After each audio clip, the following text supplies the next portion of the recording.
നിങ്ങളെ വീട്ടിലുണ്ടാവൂലേ ഇങ്ങനെ കുറേ കാലമായിട്ട് വെറുതെ ഇരിക്കുന്ന മെഷീൻ? അങ്ങനെയുള്ളവർക്ക് വേണ്ടിയിട്ടുള്ള ഒരു ചാനലാണ് കേട്ടോ ഇത്. തയ്ക്കാൻ അറിയാം, പണ്ട് പഠിച്ചിട്ടുണ്ട്, ഇപ്പൊ പിന്നെ മടിയാണ്, മെഷീൻ കേടാണ്, ഉപയോഗിക്കാറില്ല, അങ്ങനെയുള്ളവർക്കൊക്കെ വേണ്ടിയിട്ടുള്ള നമുക്ക് എല്ലാവർക്കും ഒരുമിച്ച് തുടങ്ങാം കേട്ടോ. എനിക്ക് കുറേ കാലമായിട്ട് മെഷീൻ ഉണ്ട്. ഞാൻ പണ്ട് പഠിച്ചതുമാണേ. പിന്നെ ഞാൻ വല്ലപ്പോഴും ഒക്കെ തയ്ക്കും, പിന്നെ സൈഡൊക്കെ അടിക്കും, കീറിയാൽ അടിക്കും, അങ്ങനെയൊക്കെയാണ് കേട്ടോ. അപ്പം നമ്മൾ ഇന്ന് മുതൽ തുടങ്ങുകയാണേ. ആദ്യം തന്നെ നമുക്ക് ഇതൊന്ന് എണ്ണ ഇടണം. അപ്പോൾ ഇങ്ങനത്തെ കുപ്പിയിൽ നമുക്ക് വാങ്ങാൻ കിട്ടും എണ്ണ. ഇതെപ്പോഴും ലീക്കാവും, ഇതിൻ്റെ അടപ്പ് പൊട്ടുക, അങ്ങനെ എന്തൊക്കെയോ ആയിട്ട് ഈ എണ്ണ വെറുതെ അവിടെ ഇവിടെയൊക്കെ വേസ്റ്റ് ആയി പോകും. അതുകൊണ്ട് ഇതുപോലും ഇല്ലാതെ നമുക്ക് ഓയിലൊക്കെ ഇടാൻ വേണ്ടിയിട്ട് വെളിച്ചെണ്ണ എടുത്തിട്ട് നമുക്ക് സ്പൂണിൽ ഇടാം കേട്ടോ. അതാണ് ഞാൻ പറഞ്ഞ, ഒരു ടൂളോ ഒന്നും ഇല്ലാതെ വെറുതെ കിടക്കുന്ന നിങ്ങളുടെ മെഷീനൊക്കെ ഒന്ന് പൊടി തട്ടിയിട്ട് നമുക്ക് തുടങ്ങാം. വെളിച്ചെണ്ണ തന്നെ എടുക്കണേ. പണ്ട് ഞാൻ നല്ലെണ്ണ എടുത്തിട്ടിട്ട് ക്ലാവ് പിടിച്ചു പോയിട്ടുണ്ടായിരുന്നു കേട്ടോ ഈ മെഷീൻ.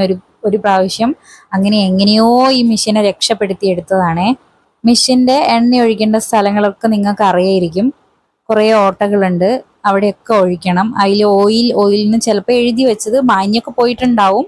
അങ്ങനെയാണെങ്കിൽ ഇതാ ഇതിൽ കാണുന്ന പോലെ കുറേ സ്ഥലങ്ങളിൽ എണ്ണ ഒഴിക്കാനുണ്ട്. എപ്പോഴും നമ്മൾ ഒരു 3 ദിവസം കൂടുമ്പോൾ എണ്ണ ഒഴിക്കണം കേട്ടോ മെഷീനിൽ. എല്ലാ ദിവസവും വേണമെന്നില്ല, ഒരു 3 ദിവസം കൂടുമ്പോഴെങ്കിലും മെഷീനിൽ എണ്ണ ഒഴിക്കണേ. ഇന്ന് മുതൽ, നിങ്ങൾ ഈ വീഡിയോ കാണുന്ന അന്ന് മുതൽ നമുക്ക് എല്ലാവർക്കും ഒരുമിച്ച് തുടങ്ങാം. ദിവസത്തിൽ ഒരു 15 മിനിറ്റെങ്കിലും നമുക്ക് മെഷീൻ അടിക്കാനായിട്ട് ഉപയോഗിക്കാം കേട്ടോ. 15 മിനിറ്റെങ്കിലും യൂസ് ചെയ്താൽ മതി ഒരു ദിവസത്തിൽ. കുറച്ച് അടിച്ചിട്ട് തുടങ്ങാം. അപ്പം എപ്പോഴും 3 ദിവസം കൂടുമ്പോൾ ഇതുപോലെ എല്ലാ സ്ഥലത്തും ഒന്ന് ഓയിൽ ഇടണേ. എൻ്റെത് ഇപ്പോൾ ഒരു ഹൈ സ്പീഡ് മെഷീനാണ്. നിങ്ങളുടെ അടുത്ത് ചിലപ്പോൾ സിംഗിൾ ആയിരിക്കും. അപ്പോൾ അതിൽ ഓയിലിടുന്ന രീതിക്ക് വ്യത്യാസമുണ്ട്, നൂലിടുന്ന രീതിക്കും വ്യത്യാസമുണ്ട്. അതൊക്കെ നിങ്ങൾക്ക് അറിയുന്ന കാര്യങ്ങൾ തന്നെയായിരിക്കും.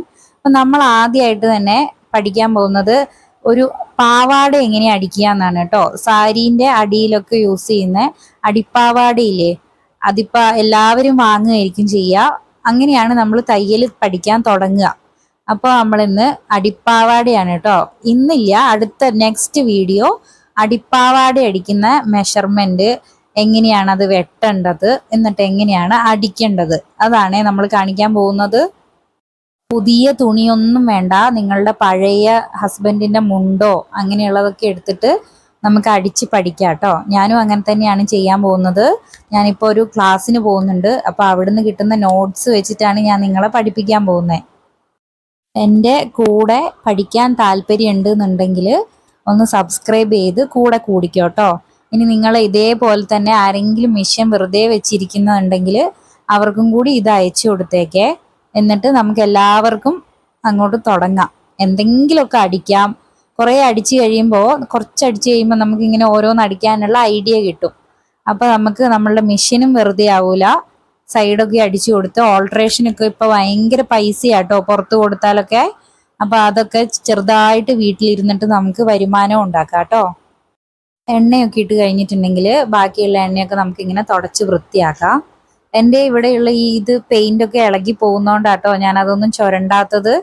ആകെ ചൊറി പിടിച്ച പോലെയാണ് ഉള്ളത്. പക്ഷെ മെഷീൻ അടിപൊളി മെഷീനാണേ, ഒരു കംപ്ലൈൻ്റ് ഒന്നും ഇല്ല കേട്ടോ തൽക്കാലത്തേക്ക്. അപ്പോൾ മെഷീനൊക്കെ റെഡിയാക്കി വെച്ചിട്ടുണ്ടെങ്കിൽ നിങ്ങളുടെ കയ്യിൽ അത്യാവശ്യം വേണ്ട കുറച്ച് സാധനങ്ങളാണ് ഞാൻ കാണിച്ചിരുന്നത്. അതുകൂടാതെ ഒരു ബുക്കും വേണം, ഒരു പെന്നും വേണം, പിന്നെ ഒരു പഴയ മുണ്ടോ എന്തെങ്കിലും ഒരു സാരീൻ്റെ തുണിയോ എന്തെങ്കിലും എടുത്തു വെച്ചോ.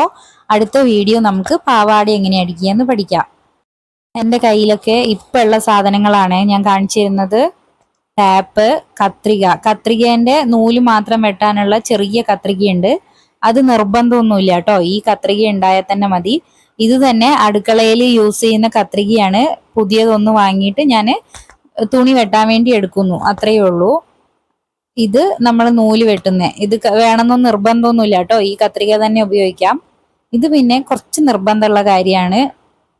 തെറ്റിയാൽ അഴിക്കാൻ വേണ്ടിയിട്ട് നമുക്ക് ഏറ്റവും ഉപകാരപ്പെടുന്ന ഒരു സാധനമാണ് കേട്ടോ. ചെറിയ പൈസയേ ഉള്ളൂ ഇതെല്ലാം വാങ്ങാൻ വേണ്ടിയിട്ട്. ഇത് വേണം, പിന്നെ ഒരു ചോക്ക് വേണം. ഇനിയിപ്പോൾ പെൻസിലൊക്കെ ഉണ്ടേ. പിന്നെ ടാപ്പ് നിർബന്ധമായിട്ടും വേണം. പിന്നെ ബോബിനും കേസും, അത് പഴയത് ആണെങ്കിൽ ജസ്റ്റ് ഒന്ന് നല്ലതാണോ നോക്കിയിട്ട് പുതിയതാക്കിക്കോളൂ വേണമെന്നുണ്ടെങ്കിൽ. ആദ്യം തന്നെ അടിച്ചു പഠിക്കുമ്പോൾ കൃത്യമായിട്ടുള്ള നൂലൊന്നും വേണ്ട. നിങ്ങളുടെ നൂല് ഒരുപാട് പഴകിയിട്ടില്ലെങ്കിൽ അത് തന്നെ എടുത്താലും മതി കേട്ടോ. ഇതൊക്കെ എടുത്തു വെച്ചിട്ട് തയ്യാറായിരുന്നോ, അടുത്ത വീഡിയോ ഞാൻ ഉടനെ ഇടുന്നതായിരിക്കുമേ. ഒരു 7000 രൂപയെങ്കിലും ഇല്ലാതെ നമുക്കൊരു കോഴ്സ് ചെയ്യാൻ പറ്റില്ല കേട്ടോ. അപ്പൊ അതാണ് നിങ്ങളിപ്പോൾ ഇന്ന് ഫ്രീ ആയിട്ട് ചെയ്യാൻ പോകുന്നത്. ഇപ്പൊ കാണിച്ചത് സിംഗിൾ മിഷ്യന്റെ ബോബിനും കേസും ആണ് കേട്ടോ.